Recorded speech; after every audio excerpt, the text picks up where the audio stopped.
킬리만자로는 높이가 19,710피트 되는 눈 덮인 산으로 아프리카 대륙의 최고봉이다. 서쪽 봉우리는 마사이어로 누가이의 누가이, 즉 신의 집이라고 불린다. 그 서쪽 봉우리 정상에는 얼어붙은 한 마리의 표범의 시체가 있다. 도대체 그 높은 곳에서 표범은 무엇을 찾고 있었던가? 아무도 설명해주는 사람은 없었다.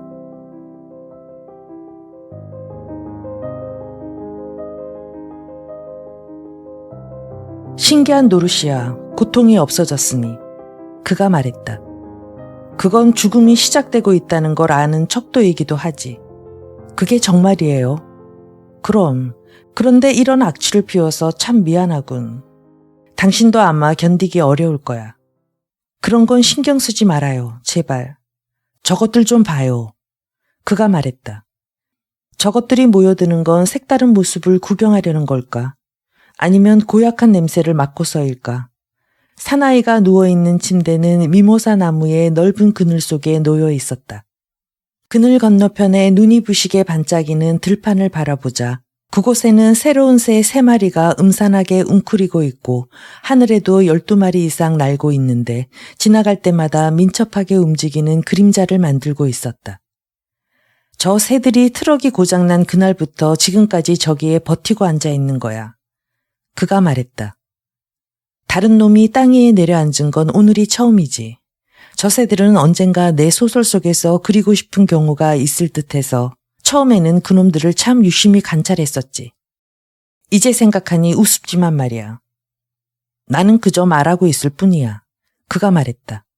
말하고 있으면 한결 마음이 놓이거든. 그렇지만 당신한테 귀찮게 하려는 건 아니야. 그런다고 제가 귀찮으리라고요. 아시면서도. 그녀가 말했다. 아무것도 도움이 되지 못해 안타까울 지경인데요. 비행기가 올 때까진 편하게 해드려야 한다고 생각해요. 혹은 비행기가 오지 않을 때까지도 말이지. 어서 제가 할 수 있는 일이나 좀 일러주세요. 제가 할 수 있는 일이 틀림없이 있을 테니까요. 내 다리나 잘라 죽으려. 그러면 고통이 멎을 거야. 의심스러운 일이긴 하지만 그렇지 않으면 날 쏴 죽이든지. 이젠 당신도 명사수니까. 내가 당신에게 총쏘기를 가르쳐주지 않았소. 제발 그런 말씀 일랑 마세요. 책이라도 읽어드릴까요? 무엇을 읽는다는 거야? 책가방 속에서 뭐든지 읽지 않은 걸로요. 난 그걸 듣고 있을 수가 없어. 그가 말했다. 말하는 편이 제일 편해. 말다툼이라도 하고 싶으면 시간은 절로 지나갈 거야. 전 그렇게는 못해요. 하고 싶지도 않고요. 이제 싸움은 그만두기로 해요. 아무리 화가 나더라도. 아마 오늘쯤 그 사람들이 다른 트럭을 갖고 돌아올 거예요. 어쩌면 비행기도 올 거예요. 난 꼼짝도 하기 싫어. 그가 말했다. 당신을 더 편하게 해주기 위해서라면 몰라도 이제는 움직인다는 건 어리석은 일이야. 그건 비겁해요. 공연히 남의 욕을 하지 말고 마음 편히 죽게 내버려 둘 수는 없소. 내게 욕을 한 대자 무슨 소용이 있겠소. 당신은 죽어가는 게 아니에요. 어리석은 소리 말아요. 나는 지금 죽어가는 거요. 의심이 간다면 밉살스런 저놈들에게 물어보구려. 그는 크고 추악한 새들이 복슬복슬한 털 속에 벌거숭이 머리를 파묻고 앉아있는 쪽을 바라보았다. 4번째 새가 땅으로 내려와 젠 걸음으로 달려서 다른 새들이 있는 곳으로 지척지척 걸어갔다. 저런 새들은 어느 캠프 주위에나 있는 법이에요. 당신 눈에 띄지 않았다 뿐이죠. 살겠다는 마음을 포기하지만 않으면 죽지 않아요. 어디서 그따윈 읽었어. 바보같이. 다른 사람의 일이라고 생각하시죠. 천만에. 그가 말했다. 그건 내 일이었지. 그리고 나서 그는 들어눕더니 잠시 말없이 햇빛에 아지랑이 있는 들판 저 건너 숲가를 바라보았다. 노란 들판을 배경으로 몇 마리의 사냥이 몽실몽실 하얗게 보였다. 멀리 저쪽에는 파란 숲 사이로 한때의 하얀 얼룩말이 있었다. 이곳은 언덕을 등지고 큰 나무 그늘 밑에 자리 잡은 기분 좋은 캠프장으로 물이 좋았고 바로 곁에 있는 거의 물이 말라버린 샘물에서는 아침마다 들공이 찾아오곤 했다. 책이라도 읽어드릴까요? 그녀가 물었다. 그녀는 그의 침대 옆에 캔버스 의자에 앉아 있었다. 산들바람이 부는군요. 고맙지만 읽을 필요 없어. 아마 트럭이 올 거예요. 난 트럭 같은 건 아무래도 좋아. 전 그렇지 않아요. 당신은 내가 관심을 두지 않는 그 많은 일에 괜히 걱정을 하거든. 그렇지도 않아요, 해리. 한잔하면 어떨까? 당신에겐 해로울 거예요. 블랙의 책에도 알코올을 일체 피하라고 쓰여 있어요. 그러니까 마시면 안 돼요. 뭘로? 그가 외쳤다. 네, 주인님. 위스키 소다를 가져와. 네, 주인님. 그건 안 돼요. 그녀가 말했다. 그런 것이 바로 제가 말한 단념의 뜻이에요. 책에도 술은 나쁘다고 적혀 있어요. 그게 당신에게 해롭다는 걸 나도 알고 있어요. 아냐, 내게는 좋아. 그가 말했다. 이제는 모든 것이 끝장이다라고 그는 생각했다. 이제는 그것을 끝맺을 기회는 영영 오지 않으리라. 이 상태로 마시겠다느니 마시면 안 된다느니 하고 싸우다가 무의미하게 죽는 거다. 오른쪽 다리에 궤저가 발생한 일에 고통이란 건 느끼지 않았고 고통과 더불어 공포감까지 사라지고 지금 느끼는 건 오로지 심한 피로와 그것이 종말이라는 우라뿐이었다. 지금 닥쳐오고 있는 이 죽음이라는 것에 대해서는 그는 거의 두려움을 갖지 않았다. 몇 해 동안이나 그것은 거의 마음속에서 떠나지 않았으나 이제는 그것 자체가 무의미했다. 피곤해지면 죽음조차도 대수롭지 않게 되다니 이상한 일이다. 충분히 이해하고 최고의 글을 쓸 때까지 쓰지 않고 간직해왔던 것들도 이제는 쓰지 않을 것이다. 그러면 써보려다가 실패할 경우도 없게 될 것이다. 아니면 영영 쓸 수 없을지도 모른다. 그러기에 차일피일 미루기만 하고 시작을 못한 것이다. 하여튼 지금에 와서는 도무지 알 수 없다. 우리들이 오지 않았더라면 좋았을걸. 그녀가 말했다. 그녀는 유리컵을 손에 들고 입술을 깨물며 그를 바라보고 있었다. 당신이 파리에 있었더라면 이런 일은 안 당하셨을 거예요. 당신은 파리가 좋다고 늘 그러셨죠. 파리에 머물 수도 있었고 또 언제든지 갈 수도 있었죠. 전 어디든지 갔을 거예요. 당신이 원하는 곳이라면 어디든지 가겠노라고 저는 말했죠. 만약 사냥을 원하셨다면 헝가리에 가서 사냥을 했을 테고 그랬더라면 퍽 즐거웠을 거예요. 당신의 지독한 돈으로 말이지. 그가 말했다. 그건 온당한 말씀이 못 돼요. 그녀가 말했다. 돈은 언제나 제 것인 동시에 당신 것이기도 했어요. 저는 모든 것을 버리고 당신이 가자는 대로 어디나 갔고 또 원하시는 일이라면 무엇이건 해왔어요. 하지만 여기만은 안 왔더라면 해요. 당신은 이곳이 좋다고 그러지 않았어? 당신이 다치기 전까진요. 하지만 지금은 싫어요. 어째서 당신의 다리가 이 모양이 됐죠? 이런 꼴을 당하다니 우리가 무슨 죄를 지었단 말이에요. 내가 한 일이란 처음 긁어서 상처를 냈을 때 거기에 소독약을 바르는 걸 잊었던 일이겠지. 그때 병독에 걸리지 않는 몸이었기 때문에 전혀 주의를 기울이지 않았던 거야. 나중에 악화되었을 때 다른 방부제가 떨어졌기 때문에 그 약한 석탄산액을 사용하게 된 탓으로 모세관이 마비되어 궤저가 발생한 거야. 우리가 경험 없는 키쿠유조 운전사 대신에 훌륭한 기술자를 두었더라면 기름 상태도 살폈을 테고 트럭의 베어링도 타버리지 않았을 거야. 그런 뜻이 아니라니까요. 당신이 당신 가족이랑 그 빌어먹을 놈의 올드 웨스트버리, 사라토가랑 판비치 사람들과 헤어져서 날 따라오지 않았더라면. 저런, 난 당신을 사랑했으니까요. 그건 너무해요. 지금도 당신을 사랑하고 있어요. 언제까지나 당신을 사랑하겠어요. 당신은 저를 사랑하지 않으세요? 그렇소. 그가 말했다. 당신을 사랑한다고는 생각지 않아. 한 번도 사랑해본 일도 없어. 해리, 무슨 말을 그렇게 해요? 당신 머리가 어떻게 된 거 아닌가요? 아냐, 내겐 돌만큼의 머리조차도 남아있지 않아. 그건 마시면 안 돼요. 그녀가 말했다. 여보, 제발 좀 마시지 마세요.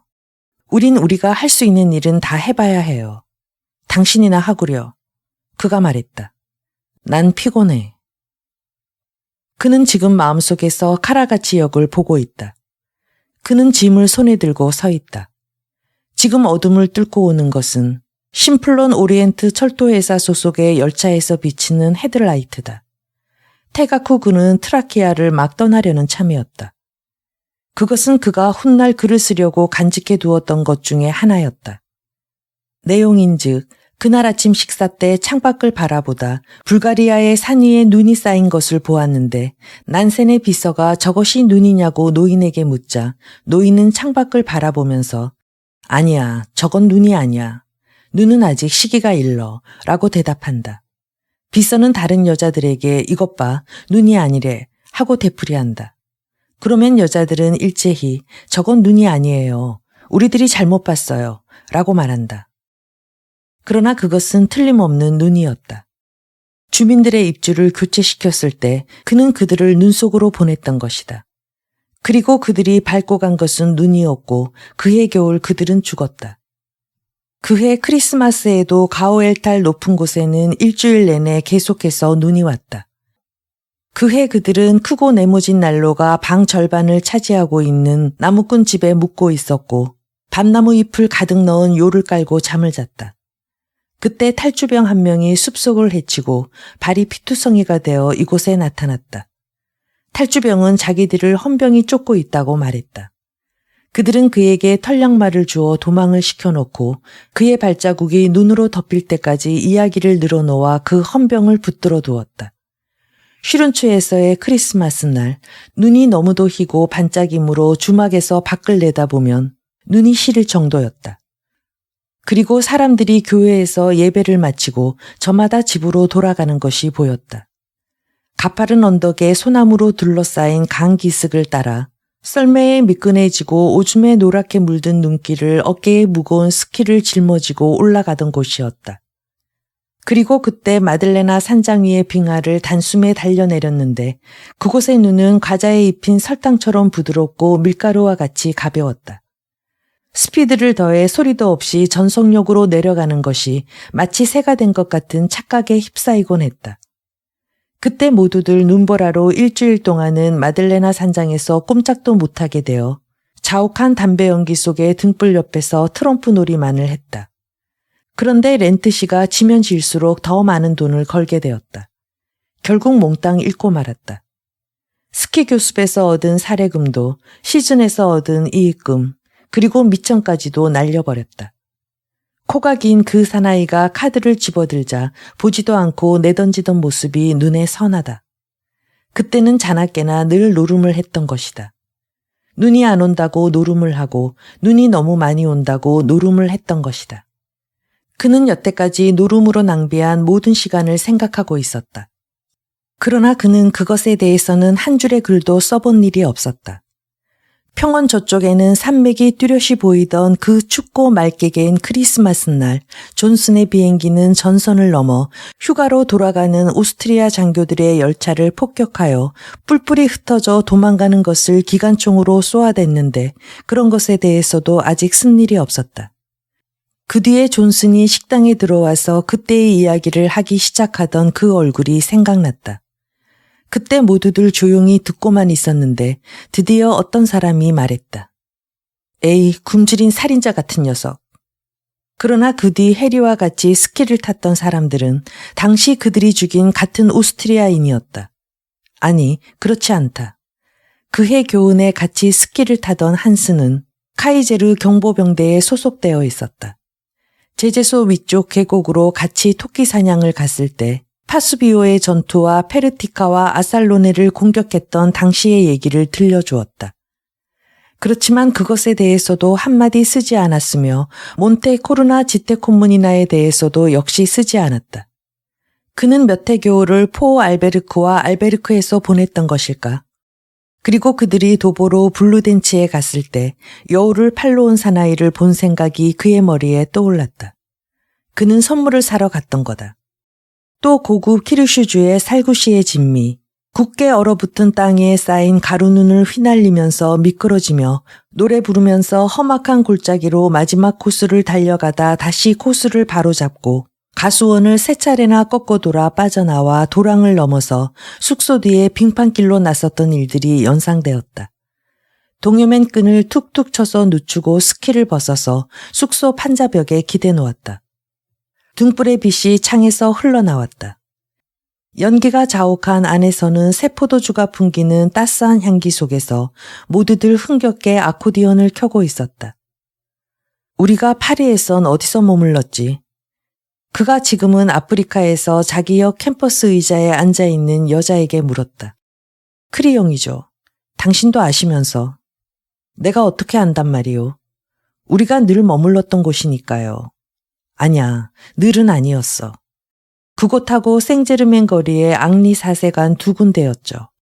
당신은 그곳이 좋다고 말씀하셨어요. 좋아하다니. 그건 똥무더기 같은 소리야. 해리가 말했다. 그리고 나는 그 똥무더기에 올라앉아서 우는 수탉과 같은 신세란 말이야. 만일 부득이 떠나셔야 한다면 그녀가 말했다. 당신은 뒤에 남겨둘 것들을 모조리 없애야만 하나요? 그래, 모든 것을 가지고 가야 한단 말이에요. 당신 말도 아내도 다 죽이고 안장이나 갑옷도 다 불살라 버려야만 한단 말이에요. 그가 말했다. 당신의 바로 그 지긋지긋한 돈이 내 갑옷이었지. 나의 스위프트이며 나의 암호이기도 했어. 스위프트와 암호는 둘 다 시카고의 으뜸가는 부호였다. 그만둬요. 좋아, 그만두지. 당신을 괴롭히고 싶진 않아. 이젠 좀 늦었어요. 그렇다면 좋아. 좀 더 괴롭혀줄까? 그게 더 재밌으니까. 당신과 함께하기를 정말 좋아하던 유일한 일도 지금은 못하게 되었으니. 아니에요. 그건 그렇지 않아요. 당신은 여러 가지 일을 하길 좋아하셨고 당신이 좋아하시는 일이라면 나는 무엇이든지 했어요. 제발. 자기 자랑은 그만두는 게 어때? 그는 그녀를 돌아보았다. 그녀는 울고 있었다. 이봐요. 그가 말했다. 당신은 내가 장난으로 이런 말을 하고 있다고 생각하는 거요. 내가 왜 이런 말을 하고 있는지도 모르겠어. 당신을 살리려다 도리어 죽이려는 것인지도 몰라. 이야기를 시작할 적엔 나도 괜찮았어. 이러려고 하진 않았어. 그런데 이제는 완전히 돌아버렸어. 그리고 당신에겐 되도록 지독하게 못살게 굴려고 하고 있어. 여보, 내가 말하는 것에 조금 더 신경 쓰지 말아요. 난 정말 당신을 사랑하고 있어. 여태껏 당신만큼 다른 누구를 사랑한 일은 없었어. 그는 버릇이 된 거짓말에 자기도 모르는 사이에 빠졌다. 그 거짓말로서 그는 지금까지 빵과 버터를 벌어왔던 것이다. 당신은 제게 참 다정하세요. 암캐 같은 이라고 그가 말했다. 당신은 돈 많은 암캐야. 이것은 시적인 표현이거든. 내 머릿속엔 지금 시가 가득 차 있어. 헛소리와 시가, 아무 쓸모도 없는 시가 말이지. 그만둬요, 해리.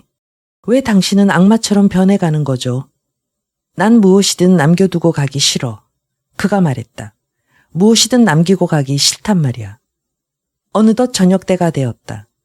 그는 잠시 잠에 빠졌다가 눈을 떴다. 해는 언덕 너머로 지고 들판은 어둠으로 뒤덮여 있었다. 작은 짐승들이 캠프 근처에서 먹을 것을 찾고 있었다. 머리를 수그리고 꼬리를 휘휘 저으면서 이제는 수풀에서 꽤 먼 이곳까지 와 있는 것을 그는 바라보고 있었다. 새들은 이젠 하나도 땅에 있지 않았다. 모두가 나무 위에 무겁게 올라앉았다. 전보다 수요가 많아졌다. 심부름하는 소년이 그의 침대 옆에 앉아 있었다. 마님은 사냥 가셨어요. 소년이 말했다. 주인님, 뭘 드릴까요? 아무것도 싫다. 그녀는 약간의 식량을 구하러 간 것이었다. 그가 사냥 구경을 좋아하는 것을 잘 알고 있었지만 그가 바라볼 수 있는 이 수풀 속의 작은 지대만은 소란하게 하지 않으려고 먼 곳으로 갔던 것이다. 항상 생각이 깊은 여자구나 하고 그는 생각했다. 그녀가 알고 있는 것, 읽고 들은 것에 대해서는 사려 깊은 여자였다. 그가 그녀에게 접근했을 때 그가 이미 폐인이 되어 있었던 것은 그녀의 책임은 아니었다. 그가 마음에도 없는 헛소리를 늘어놓고 있다는 것을 그녀가 어떻게 알 수 있겠는가. 단지 입버릇으로 또는 심심풀이로 짓거리고 있는 것을 그녀가 어떻게 알 수 있겠는가.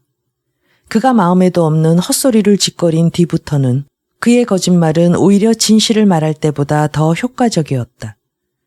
그가 거짓말을 했다기보다는 오히려 이야기할 만한 진실이 없었던 거다. 그는 일생을 마음껏 즐겨왔고 이제는 그것이 다했으므로 다른 여자와 돈도 더 많이 가지고 같은 장소에서도 최상의 풍물과 새로운 사람들을 상대로 하여 다시금 자기의 생활을 시작했던 것이다. 생각하기를 멈추면 그것은 아주 신통한 일이다. 속셈을 완전히 차리고 보니 무사람들이 빠지는 그런 모양으로 지리멸렬하는 일은 없었다. 지금까지 해오던 일에 대해선 이젠 더 이상 할 수도 없게 되었으니 조금도 흥미가 없다는 그런 태도를 취했다. 그러나 마음속으론 언젠가는 이 사람들, 큰 부자들의 이야기를 써보리라. 나는 사실 그들의 동료가 아니고 그들 사회의 스파이라는 것. 그러기에 그 사회를 떠나 그것에 대하여 글을 써보리라. 그러니까 언제든 한 번은 무엇을 쓸 것인가를 알고 있는 어느 작가에 의해서 쓰여지게 되는 것이리라고 생각했다. 그러면서도 결국 쓰려고 하지 않았다. 아무것도 쓰지 않고 안일만을 추구하며 자기 스스로 멸시한 그런 인간이 되어버린 매일의 생활이 그의 재능을 우둔하게 만들었고 일에 대한 의욕마저 약하게 했기 때문에 결국 아무것도 쓰지 못하게 되고 말았다. 지금 그가 사귀고 있는 사람들은 일하지 않을 때보다 더 기분 좋게 사귈 수 있는 인물들이었다. 아프리카는 그의 인생에 있어 가장 행복하게 지내던 곳이었다. 그래서 그는 새 출발을 하기 위해서 이곳에 온 것이고 그들은 이 사냥에서 안락을 취하는 것으로 만족했다. 그렇다고 고생스러운 일은 없었다. 호화스런 사치도 없었다. 그렇게 함으로써 다시 훈련의 생활로 돌아갈 수 있으리라 생각했던 것이다. 이 방법으로 마치 곤투 선수가 자기 육체의 지방을 없애기 위해 산중으로 들어가 노동하고 훈련하듯이 그도 어느 정도 자기의 정신을 싸고 있는 지방을 벗겨버릴 수 있으리라. 그녀도 그런 생활을 즐겼던 것이다. 그녀는 그런 것이 마음에 든다고 말했다. 자극적이고 장면의 변화가 따르는 일이라면 무엇이든 그녀는 즐겼다. 그곳에는 새로운 사람을 만나게 되고 주위의 모든 것들이 즐겁게만 느껴졌다. 그래서 그는 일하겠다는 의욕이 되살아나는 듯한 착각을 느끼고 있었다.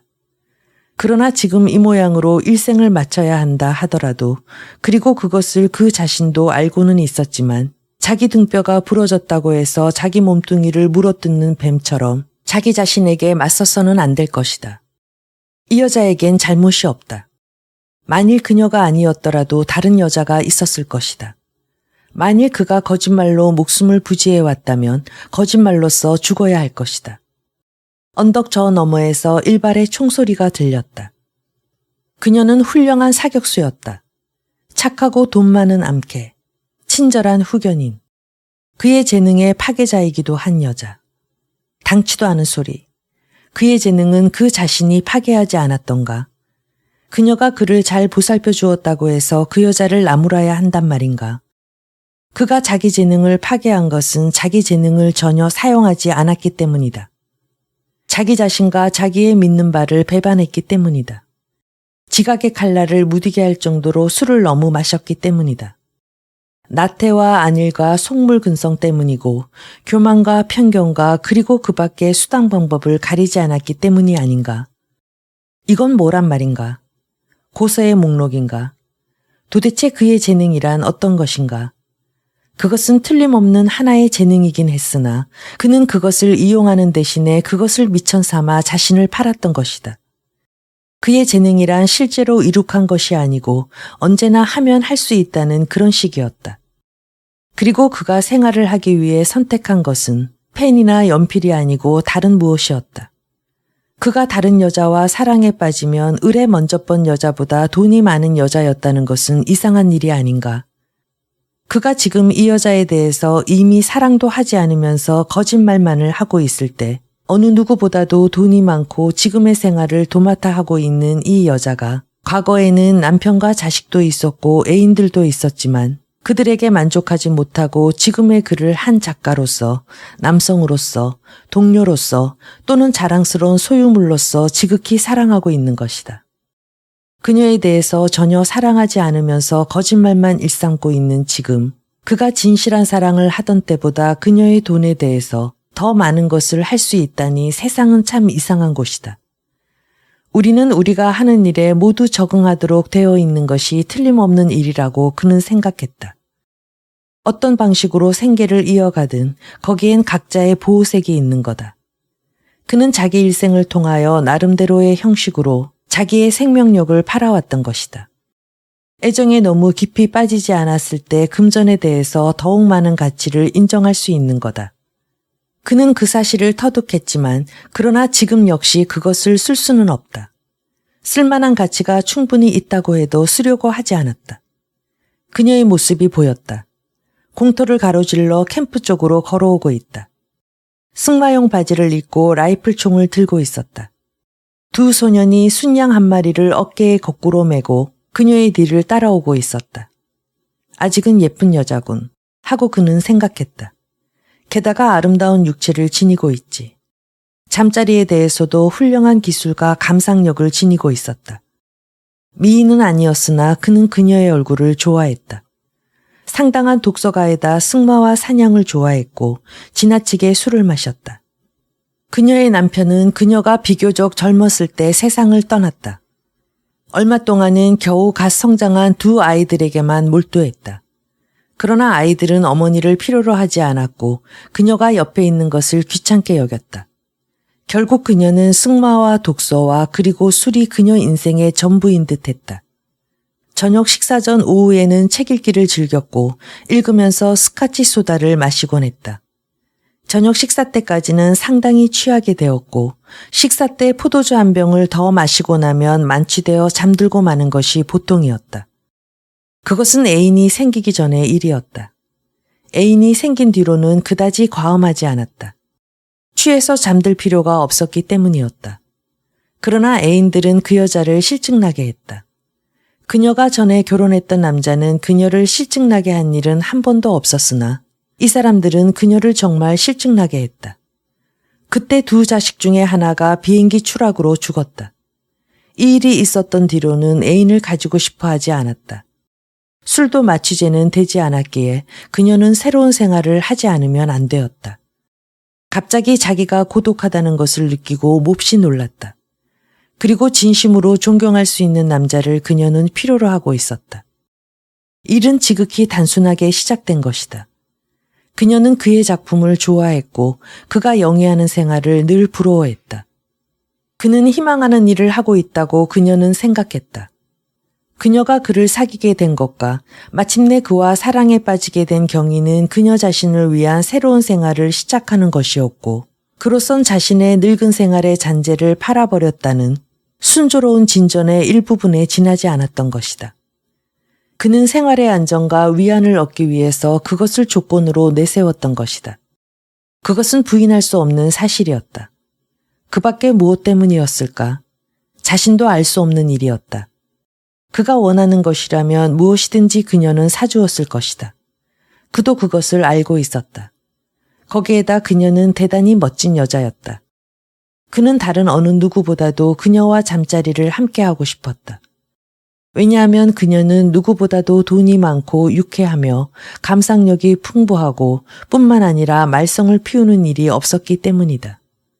그런데 그녀가 공들여 놓은 이 생활에 종말이 다가오고 있었다. 그것은 소독약을 사용하지 않은 데서부터다. 2주일 전의 일이다. 한때의 영양이 머리를 치켜들고 콧구멍으로 공기를 들이마시면서 귀를 쫑긋 뻗치고 무슨 소리만 나면 숲속으로 도망쳐 들어갈 태세로 있었는데 그 모양을 사진 찍으려고 앞으로 움직여 나가다가 가시에 무릎이 긁혔다. 사진을 찍기도 전에 영양들은 도망쳤다. 그녀는 지금 막 돌아왔다.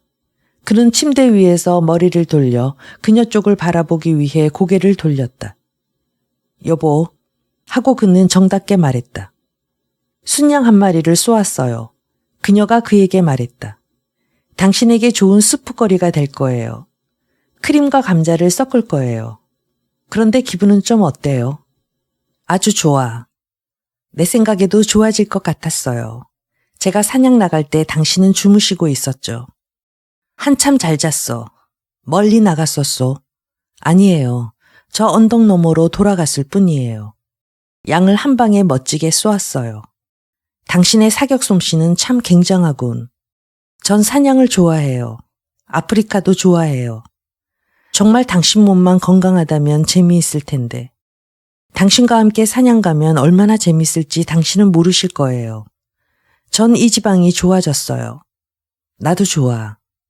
여보, 당신 기분이 좋아진 걸 보니 내가 얼마나 즐거운지 모르겠어요. 아까 같은 그런 기분으로 계신다면 정말 견딜 수가 없어요. 다신 그런 말씀 하지 마세요. 약속해 주시겠어요? 안 돼. 그가 말했다. 내가 무슨 말을 했는지 모르겠어. 제 신세를 망치지 마세요. 네? 저도 이젠 중년 여자일 뿐이에요. 그런데도 당신을 사랑하고 또 당신이 원하시는 것을 해드리고 싶어요. 저는 벌써 2~3번이나 실패했어요. 다시는 제 인생을 파괴시키려고 하지 마세요. 네? 당신을 잠자리에서 몇 차례 파괴하고 싶은데 그가 말했다. 그러세요. 그건 좋은 파괴 행위예요. 그건 누구나 파괴당하게 되어 있는 거려. 내일은 비행기가 올 거예요. 당신이 어떻게 알아? 꼭 와요. 오기로 되어 있는 거려.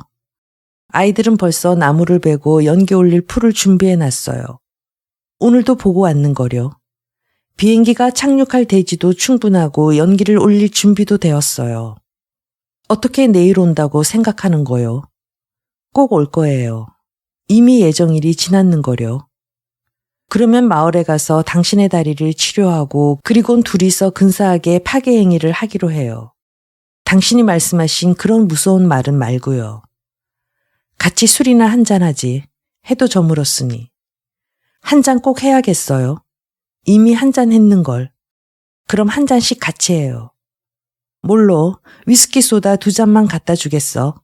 그녀가 외쳤다. 당신은 목이 물지 않는 장화를 신는 게 좋을걸. 목욕할 때까지는 그대로 있다가.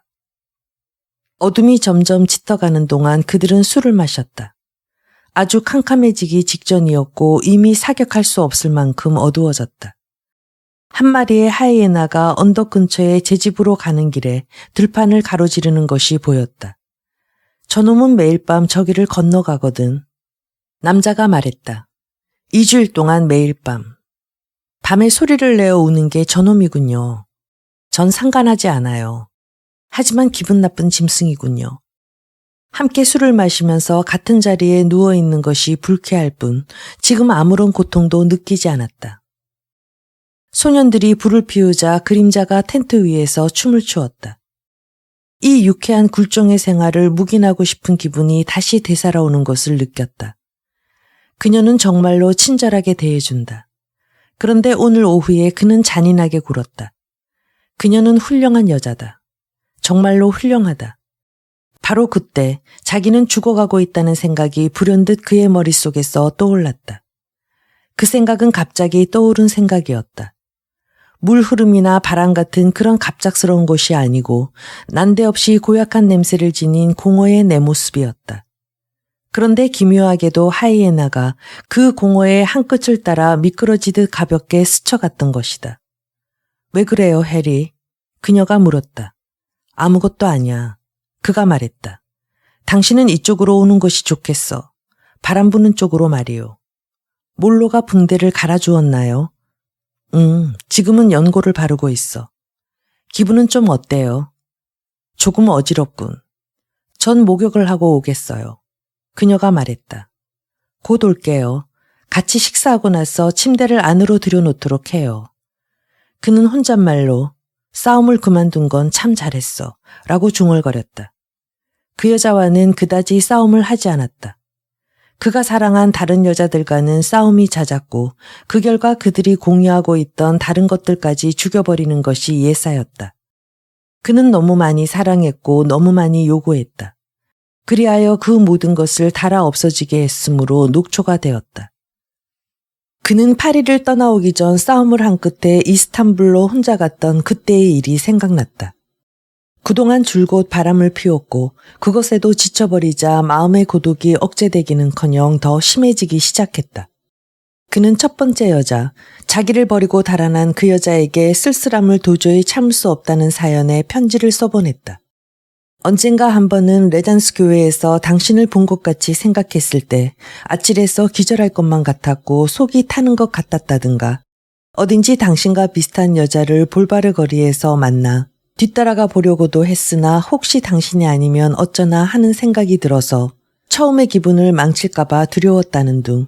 어떠한 여자를 데리고 가더라도 그것은 결국 당신 자신을 그립게 할 뿐이라느니, 그리고 당신을 사랑하는 마음이 도저히 가시지 않음을 알게 되었으니 당신의 지난날의 행동은 조금도 문제가 되지 않는다는 둥 그런 내용의 글이었다. 그는 이 편지를 클럽에서 썼는데 그땐 냉정하고 진실한 태도로 써서 뉴욕에서 붙이고 답장은 자기 사무실로 보내라고 부탁했던 것이다. 그러는 편이 안전할 것 같았다.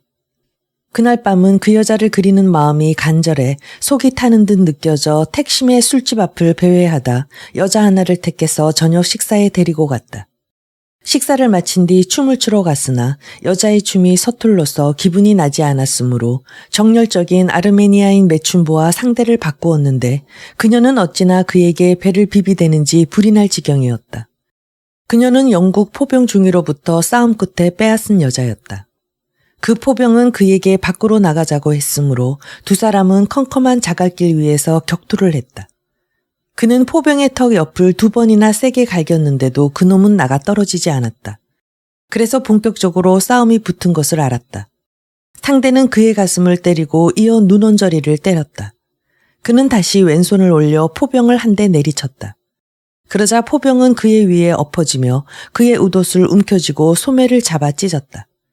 그는 포병의 뒤통수를 2번 갈기고 이어 그를 떠다밀면서 후려갈겼다. 포병은 머리를 부딪히면서 떨어졌다. 그때 헌병이 달려오는 소리가 들렸으므로 그는 여자를 데리고 뒷문으로 도망을 쳤다. 택시를 잡아타고 보스포루스 해협을 따라 리미리 히사를 향하여 정신없이 달렸다. 그리고 그곳을 한 바퀴 돌고서는 시원한 밤 공기를 마시며 되돌아와 잠자리에 들었다. 그녀는 겉모습과 같이 너무 무르익은 감이 있었지만 부드럽고 장미꽃잎 같고 꿀같은 감촉을 느끼게 했으며 부풀어 오른 배와 커다란 젖가슴 그리고 엉덩이 밑에 베개를 댈 필요가 없었다. 아침 첫 햇살에 여자의 정말 망측한 꼴을 보고 여자가 눈을 뜨기 전에 그곳을 나와버렸다. 눈 언저리에 검은 멍이 든 채 페라팔리스에 나타났다. 웃옷은 한쪽 소매가 없어졌기 때문에 손에 들고 있었다. 같은 날 밤 그는 아나톨리아를 향해 출발했다. 그 여행의 마지막 무렵 아편을 얻으려고 재배하는 양귀비밭을 온종일 말을 타고 달렸던 일이 생각났다. 그러자 차츰 이상한 느낌이 들어 마침내 거리를 분별하는 데 착각을 일으키고 말았다. 그곳은 저기 새로 도착한 콘스탄틴의 장교들과 합세하여 공격을 해온 장소였다. 그 장교들은 전투의 치열함을 모르는 신병들이었다. 포병대는 그 부대에 포격을 가하고 있고 영국의 감시원들이 어린애처럼 큰 소리를 지르고 있었다. 그날 그는 발레용 스커트 같은 것을 입고 소리 달린 장화를 신고 있는 전사자를 처음으로 보았다. 터키 군대가 쉴 새 없이 때를 지어왔다. 스커트 입은 병사가 달아나자 장교들은 그들을 향해 총을 쏘아댔다.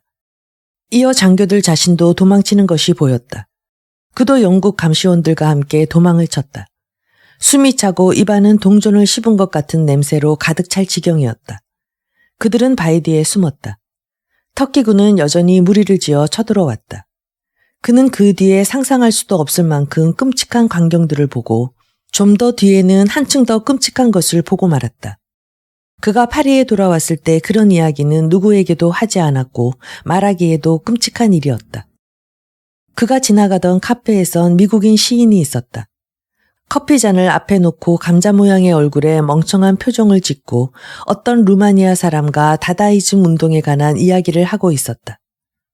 그 루마인은 이름을 트리스탄차라고 하며 언제나 외알 안경을 끼고 두통을 앓고 있었다.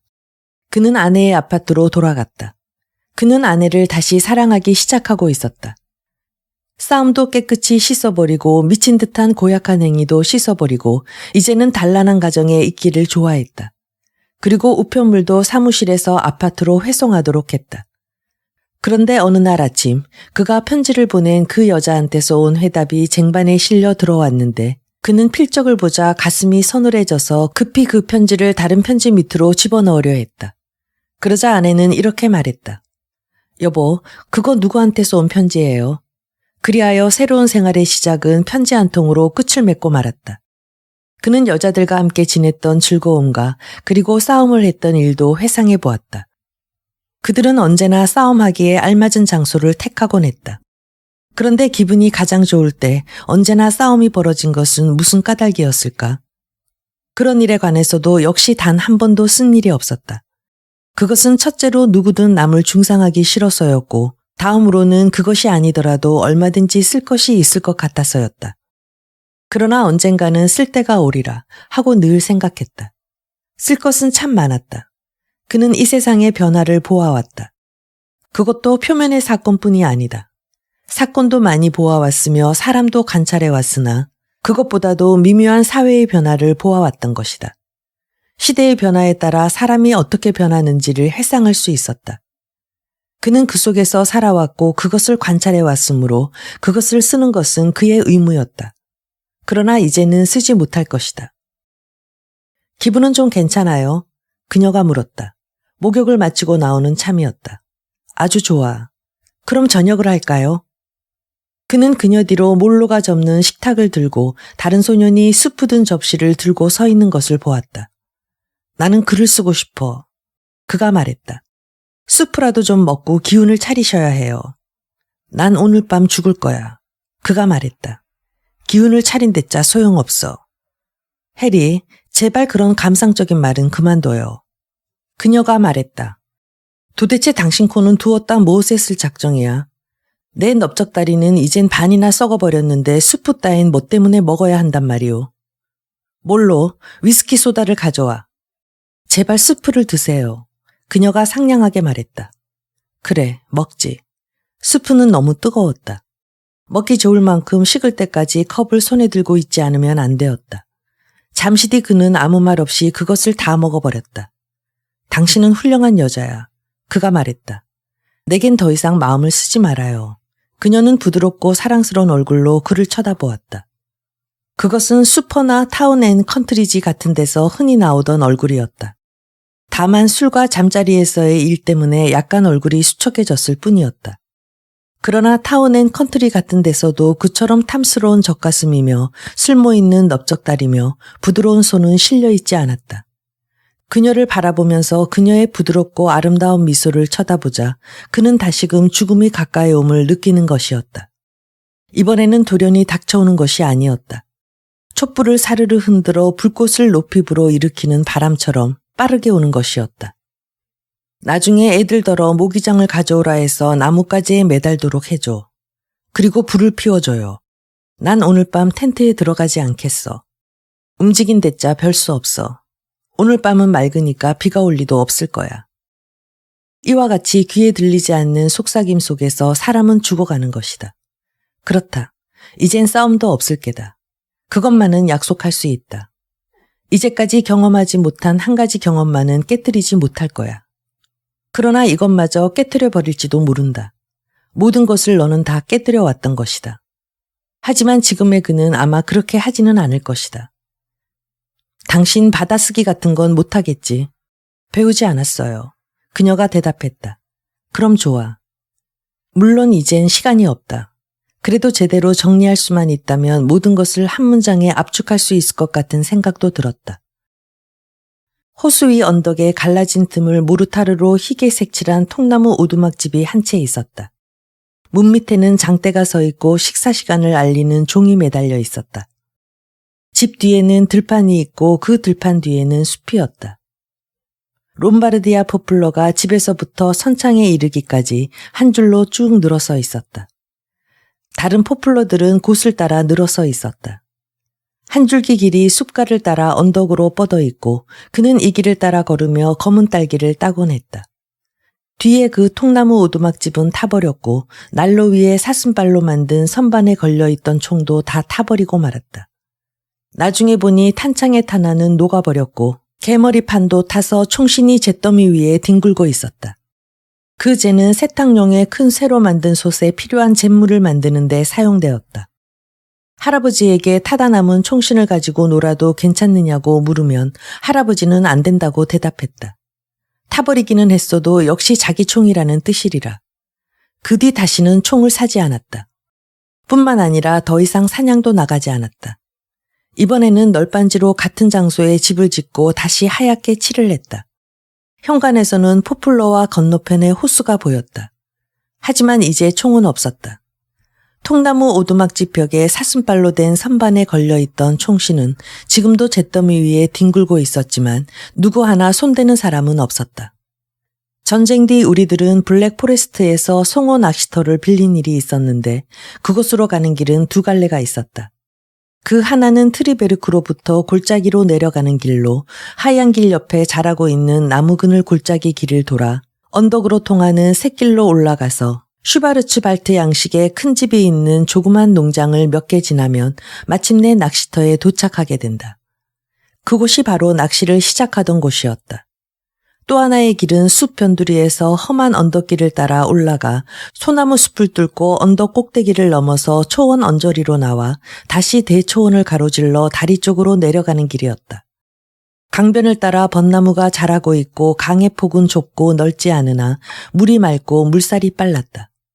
벚나무 뿌리 및 물결에 파인 곳은 웅덩이를 이루고 있었다. 트리베르크의 호텔 주인에게는 경기가 좋은 계절이었다. 기분이 매우 좋은 곳이라 우리들은 모두 사이좋게 지냈다.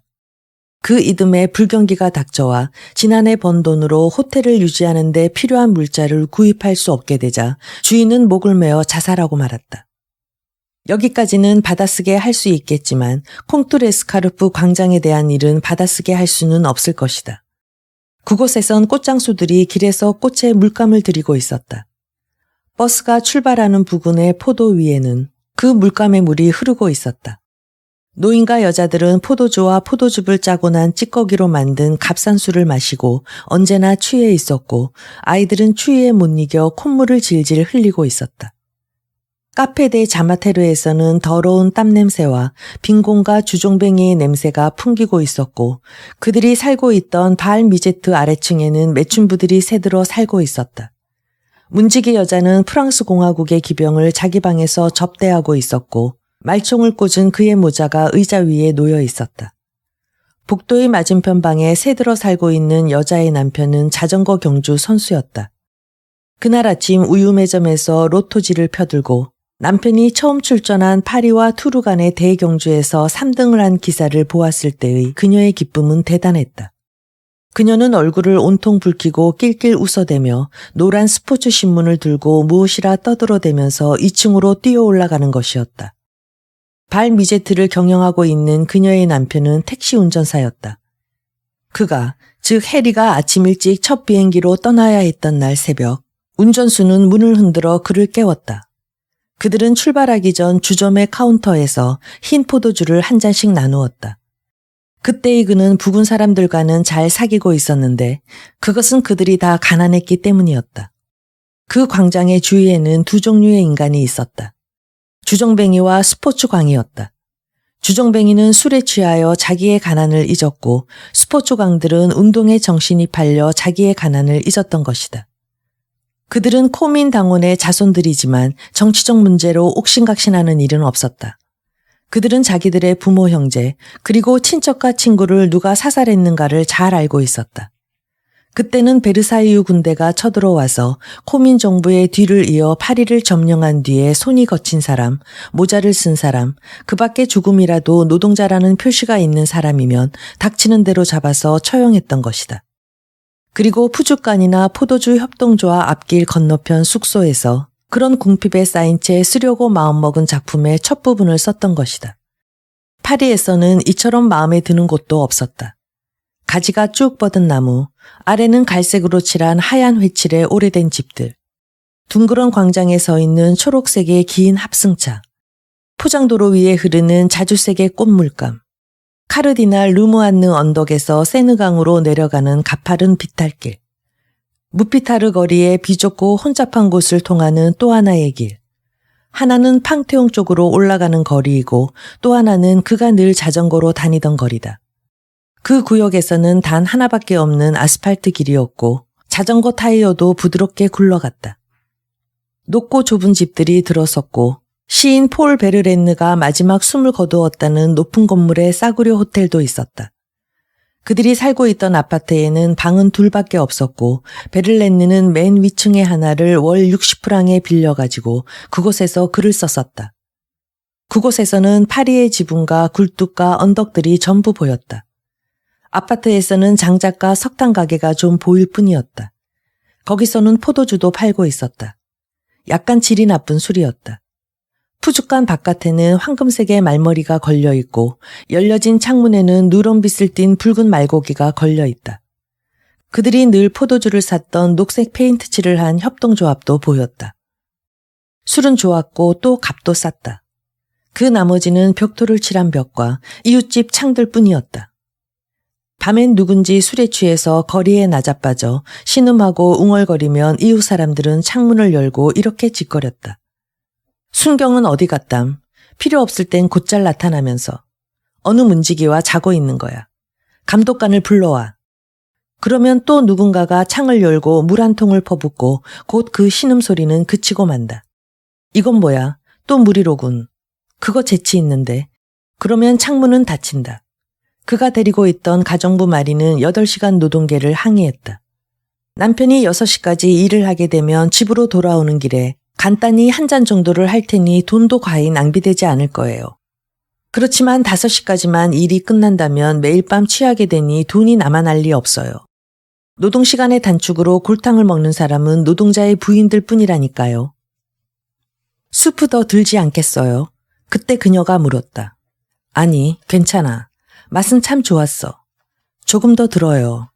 난 위스키 소다를 먹겠어. 그건 당신 몸에 좋지 않아요. 물론 내겐 좋지 않지. 콜 포터가 그런 가사를 써서 작곡까지 했지. 당신이 나에게 미친 듯이 신경 쓰는 것을 잘 알고 있는 모양이야. 아시다시피 저도 당신에게 술을 드리고 싶지만 그야 물론이지. 지금은 내 몸이 나쁘니까 그렇단 말이지. 그녀가 가버리면 하고 그는 생각했다. 내가 좋아하는 것을 모조리 손에 넣으리라. 내가 필요한 것 전부가 아니라 할지라도 적어도 여기 있는 것만은. 그는 피곤했다. 너무 피곤해 잠을 좀 청하려고 했다. 그는 가만히 누웠다. 죽음은 거기에 없었다. 다른 길로 돌아서 가버린 것일 게다. 죽음은 나란히 자전거를 타고 포도 위를 소리 없이 달리고 있었다. 그렇다. 나는 아직 파리에 대해선 한 번도 써본 일이 없다. 늘 마음에 간직하고 있는 파리에 대해선 전혀 쓰지 않았다. 그러면 아직 한 번도 써본 일이 없는 다른 일에 대해선 무엇을 썼던가? 그 목장은 그리고 은혜색의 쑥이며 관계용 도랑의 빠르고 맑은 물결이며 짙은 초록색의 토끼풀 등은 어떠하였던가? 오솔길은 언덕을 넘고 또 넘어간다. 여름을 맞은 소들은 사슴처럼 수줍어한다. 가을이 되어 소들을 산에서 끌어내릴 때의 울음소리, 아우성 소리, 천천히 때를 지어 이동하는 가축들이 일으키는 뽀얀 먼지, 저녁노래 휘감긴 산봉우리, 달빛에 비친 오솔길을 말을 타고 내려올 때 건너편 골짜기까지 훤히 비치던 일, 어둠 속에 앞이 보이지 않아 말의 꼬리를 잡고 숲 사이를 내려오던 일이 생각난다. 그 밖에 써볼 생각을 가졌던 모든 이야기들이 생각났다. 그때 아무도 건초를 가져가지 못하게 목장에 남아서 지키고 있던 얼뜨기 같은 소년 일꾼, 그리고 사료를 조금 얻어가려고 들어선 포크 집안의 그 심술궂은 늙은이. 이 늙은이는 자기가 소년을 부리고 있을 때 곧잘 때리곤 했는데 이때 소년이 안 된다고 거절하자 늙은이는 또 때리겠다고 위협했다. 소년은 부엌에서 소총을 들고 나와 늙은이가 헛간에 들어가려고 할 때 쏘았다. 사람들이 목장으로 돌아왔을 때 늙은이는 죽은 지 이미 일주일이나 되어 있었다. 시체는 가축 우리 속에서 꽁꽁 얼어붙어 있었고 일부는 개들이 뜯어먹고 있었다. 그러나 시체의 남은 부분은 모포에 싸서 썰매 위에 싣고 밧줄에 묶었다. 그리고 그것을 운반하는 데 도와줄 그 소년을 데리고 갔다. 이리하여 소년과 그는 스키를 타고 고개를 넘고 도로 위로 끌고 나와 60마일이나 되는 마을로 내려가 그 소년을 경찰에 인계했다. 소년은 자기가 체포되리라고는 전혀 생각도 안 했던 것이다. 자기는 의무를 다한 것이며 둘은 친한 친구라고 꼭 믿고 있었으니 체포는커녕 무슨 보상이라도 받을 줄 알았던 것이다. 늙은이의 시체를 운반하는 시중을 든 것도, 노인이 얼마나 악했는가 하는 것도, 그리고 어떻게 자기 것도 아닌 사료를 훔치려고 했는가를 다들 알고 있는 것이라고 생각했던 것이다. 그러므로 경찰관이 쇠고랑을 채웠을 때 소녀는 그것이 정말인지 믿을 수 없었고 곧 울기 시작했다. 그것은 그가 써보리라 했던 이야기 중에 하나였다. 구고장이라면 이런 소재는 적어도 20개는 알고 있었다. 그러나 그는 한 번도 쓰지 않았다. 무슨 까닭일까? 무슨 까닭인지 좀 말해줘. 그가 말했다. 뭐가 무슨 까닭이에요? 아무것도 아니야. 그를 만난 뒤부터 그녀는 술을 많이 마시지는 않았다. 그러나 그가 혹시 다시 살아난다 하더라도 그녀에 대해선 쓰지 않으리라. 그는 지금 이것을 잘 알고 있다. 다른 누구에 관해서도 쓰지 않으리라. 도대체 돈이 많은 것들은 어리석고 과음하든지 혹은 주사의 놀이도 했다. 그들은 재미없고 같은 일을 되풀이했다. 그는 가난한 줄리안이 생각났다. 줄리안은 부자들에 대해서 로맨틱한 존경심을 품어 어느 때인가 부자들은 너와 나와는 다른 족속이다 라는 첫 구절로 시작되는 소설을 쓰려고 한 적도 있었다. 그때 어느 한 사람이 줄리안에게 그래, 그들은 우리보다 돈이 많지 하고 말했다. 그러나 그 말이 줄리안에게는 유머로는 들리지 않았다. 그는 부자라는 것을 특수한 매력을 지닌 족속이라고 생각하고 있었다. 그런데 사실은 그렇지 않다는 것을 알았을 때 그것은 다른 무엇보다도 그의 기분을 허망하게 만들었다. 환멸을 느끼는 인간을 그는 경멸했었다. 그 무엇을 이해했다고 해서 좋아할 필요는 없는 것이다. 그는 무슨 일이든지 극복할 수 있다고 생각했다. 왜냐하면 무슨 일이든지 개의치만 않는다면 그것이 자기를 괴롭힐 수는 없기 때문이라고 생각했던 것이다. 그렇다. 이젠 죽음에 대해서도 생각하지 말자. 언제나 무서워했던 것은 단지 하나, 고통뿐이었다. 고통이 너무 오래 계속되어 그를 지쳐버리게 할 때까지는 그도 누구 못지않게 고통을 이겨낼 수 있으리라. 그러나 지금 여기엔 더 무서운 고통을 주는 무언가가 있었다. 그것이 자기를 파괴하리라고 느낀 순간 이전의 고통은 멎어버렸다. 오래전 척탄병 장교인 윌리엄슨이 철조망을 뚫고 참호로 들어가다 독일군 순찰병이 던진 수류탄에 맞았을 때의 일이 생각났다. 그는 비명을 지르면서 누구든지 자기를 죽여달라고 부탁했다. 약간 허풍을 떠는 버릇이 있었지만 뚱뚱한 몸에 대단히 용감했고 훌륭한 장교였다. 그러나 그날 밤 철조망에 걸리자 적의 탐조 등에 비춰졌다. 오장이 튀어나와 철조망에 걸렸던 것이다. 그래서 전우들이 목숨이 붙어있는 그를 잡아 끌어당길 때 오장을 자르지 않으면 안 되었다. 나를 쏴, 해리. 제발 부탁이야. 나를 쏴줘. 어느 때인가 주님은 우리에게 견딜 수 없는 고통을 주지 않으신다라는 문제로 토론을 한 적이 있었다.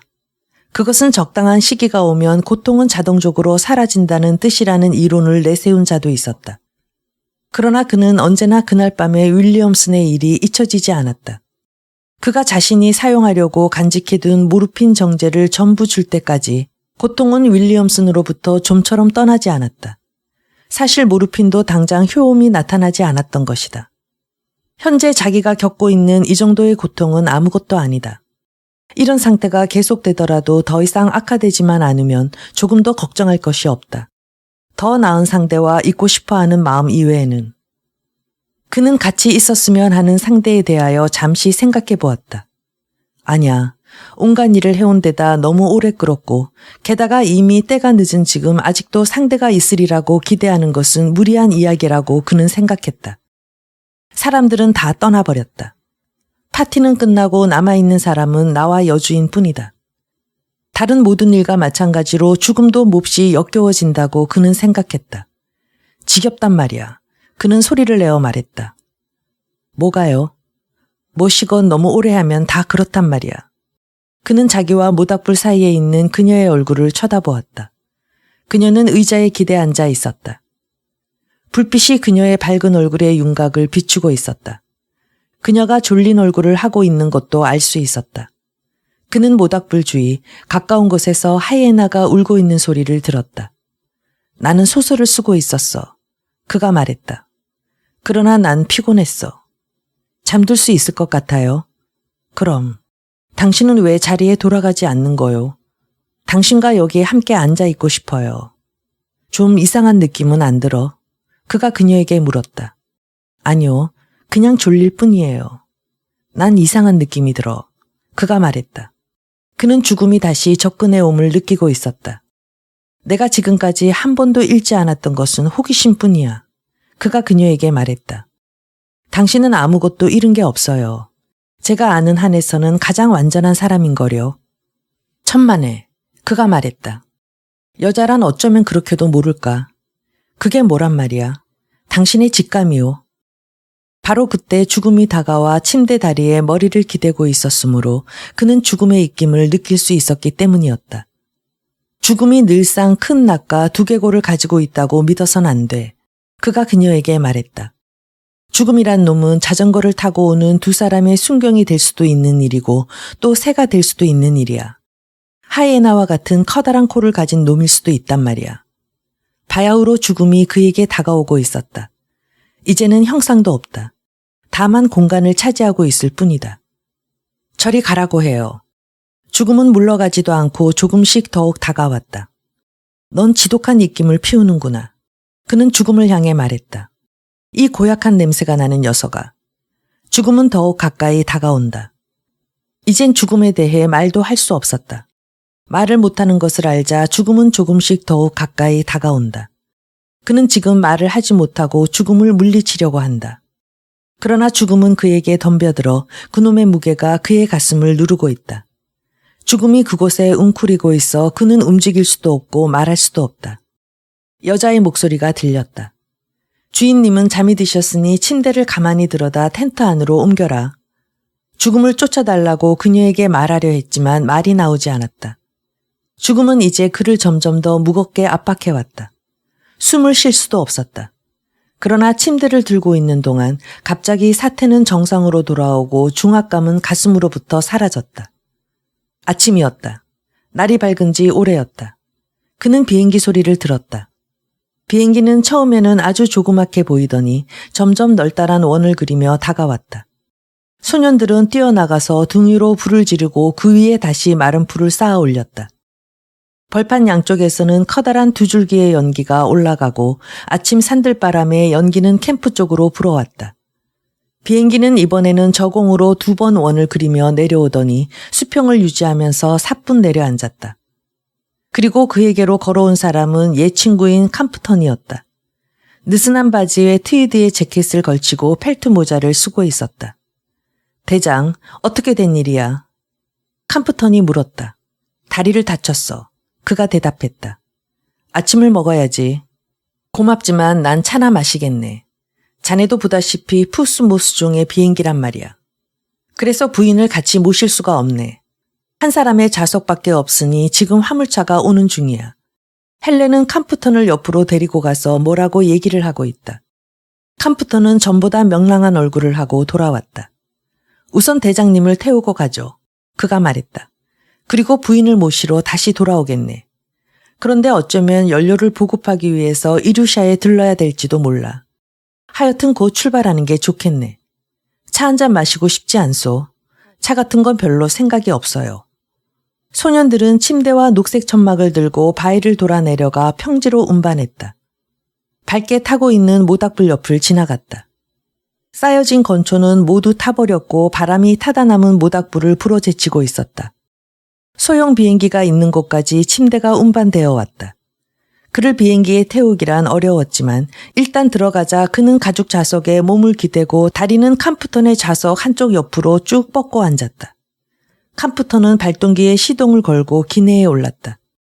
그는 헬렌과 소년에게 손을 흔들었다. 엔진 소리를 내며 비행기는 빙 돌았다. 캄프턴은 산돼지 구멍이 없나 하고 두리번거렸다. 기체는 소리를 내며 흔들리다가 두 개의 모닥불 사이에 평탄한 들판을 달려 마지막으로 흐느적하더니 드디어 공중으로 떠올랐다. 밑에 남은 사람들이 손을 흔드는 것을 그는 보았다. 언덕 옆 캠프가 납작하게 보였고 평원이 널리 퍼져 있는 것을 보았다. 나무가 울창한 숲이나 덤불도 납작하게 보였다.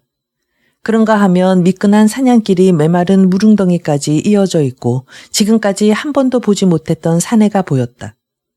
얼룩말은 조그맣게 등만 보일 뿐 긴 손가락같이 벌판을 질주하는 강마들의 그 커다란 머리도 마치 공중으로 점이 기어 올라가는 것처럼 보일 뿐이었다. 비행기의 그림자가 그들에게 접근하자 사방으로 흩어져 조그맣게 보이는 것이 달리는 것 같지도 않았다. 지금 내려다 보이는 평원도 이제는 뿌연 황색으로 보일 뿐이었다. 그리고 바로 눈앞에는 캄프턴의 트위드 재킷을 입은 등과 갈색 펠트 모자가 보일 뿐이었다. 그 순간 그들은 첫 번째 언덕 위를 지나갔다. 강마가 그의 뒤를 따라 달렸다. 갑자기 짙은 녹색의 나무가 솟아있는 산 위를 넘고 대나무가 무성한 비탈진 산 위를 날았다. 다음에 산봉우리와 골짜기로 굴곡이진 울창한 산림을 지나가자 언덕의 비스듬히 낮아지고 또 하나의 평원이 나타났다. 열기 때문에 대단히 덥고 평원은 보랏빛을 띤 갈색으로 보이며 비행기의 동요는 심했지만 캄프턴은 해리에 타고 있는 모양을 보려고 잠시 뒤돌아보았다. 그때 거무스름한 산맥이 눈앞에 솟아 있었다. 그러자 비행기는 아루샤를 향하여 날지 않고 왼쪽으로 방향을 돌렸다. 분명 연료는 넉넉한 모양이다.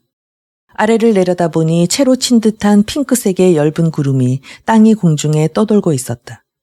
그것은 어디서 왔는지 모르는 눈보라의 첫눈과도 같았는데 곧 남방으로부터 날아온 메뚜기 떼라는 것을 알았다. 메뚜기는 상승하기 시작했고 동쪽을 향해 날고 있는 듯이 보였다. 잠시 뒤 비행기의 주위가 어두워지고 폭풍우 속으로 들어갔다. 비가 굉장하게 쏟아져서 마치 폭포 속을 뚫고 나오는 것 같았다. 그곳을 마침내 빠져나왔다. 캄프턴은 뒤를 돌아보면서 싱긋 웃고 손가락으로 가리켰다. 그곳에는 양쪽이 넓고 거대하고도 높은 킬리만자로의 네모진 꼭대기가 햇빛을 받아 믿을 수 없을 만큼 희게 빛나고 있었다. 순간 자기가 가고 있는 곳이 바로 저곳이라는 것을 깨달았다. 바로 그때 하이에나가 밤에 울던 컹컹 소리를 그치고 이상하게 인간같이 거의 우는 듯한 소리를 내기 시작했다. 여자는 그 울음소리를 듣고 불안에 몸부림쳤다. 그녀는 눈을 뜨지 않았다. 꿈속에서 그녀는 롱아일랜드의 자기 집에 가 있었다. 그날은 그녀의 딸이 사교계에 처음 나가기 전날 밤이었다. 어찌된 셈인지 그녀의 아버지가 그곳에 나타나 법석을 떨고 있었다. 그때 하이에나가 너무 큰 소리로 울었기 때문에 그녀는 번쩍 눈을 떴다. 잠시 동안 자기가 어디에 있는지 알 수도 없었고 불안해졌다. 그래서 회중전등을 손에 들고 해리가 잠든 뒤에 들여놓은 또 하나의 침대를 비추어 보았다. 모기장 아래에 그의 몸을 볼 수 있었으나 어찌된 셈인지 다리는 모기장 밖으로 내밀어져 침대에서 아래로 축 늘어져 있었다. 붕대가 죄다 풀려져 있어 그녀는 그것을 쳐다볼 수 없었다. 몰로, 그녀는 소리쳤다. 몰로, 몰로. 그리고 그녀는 이봐요 해리, 해리 하고 불렀다. 이어서 그녀의 음성은 높아졌다. 해리, 아 해리. 대답이 없었다. 그의 숨소리도 들리지 않았다. 텐트 밖에서 하이에나가 전에 여자의 잠을 깨울 때와 같은 괴상한 소리를 내고 있었다. 그러나 그녀는 가슴이 뛰고 있었기 때문에 그 소리도 전혀 귀에 들리지 않았다.